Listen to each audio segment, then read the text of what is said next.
Sali na ba yun? Love na ba kayo? Go! Yes. Madalas. Sabi nga ni Aida kanina, halos lahat ng tao may love na. Kasi ako, ngayon, parang, ewan ko ba? Mahal ko siya.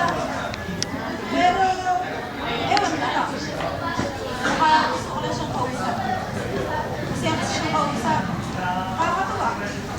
Maray siyang kwento. Kwento ang kalokohan. Seryoso. Pwede naman gusto ko lang siyang kasama. Kasi siyang kasama. Parang nakakalimutan ko lahat ng problema ko. Parang feeling na ako ng dalawa lang tao. May nalalamog na roses sa paligid. Tapos may lalo siya nakatagtog. Ikaw nga, mahal ko. Kasi di ako nakatulog kakaisip sa kanya. Mahal na siya. Kumain na siya. Tulog na siya.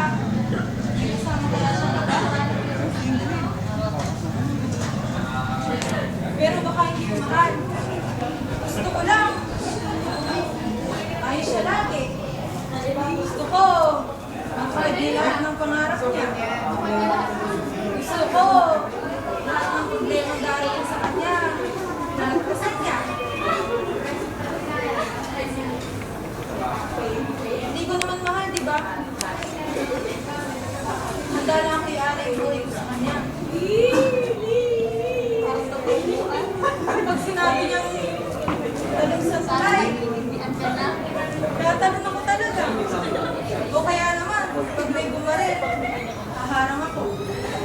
Tapos, pag sinabi niyang ayaw na niya ako makita, makasama, at may iba na siyang mahal, kakayanin ko maging masaya. Subukan kong pag umiyak sa harap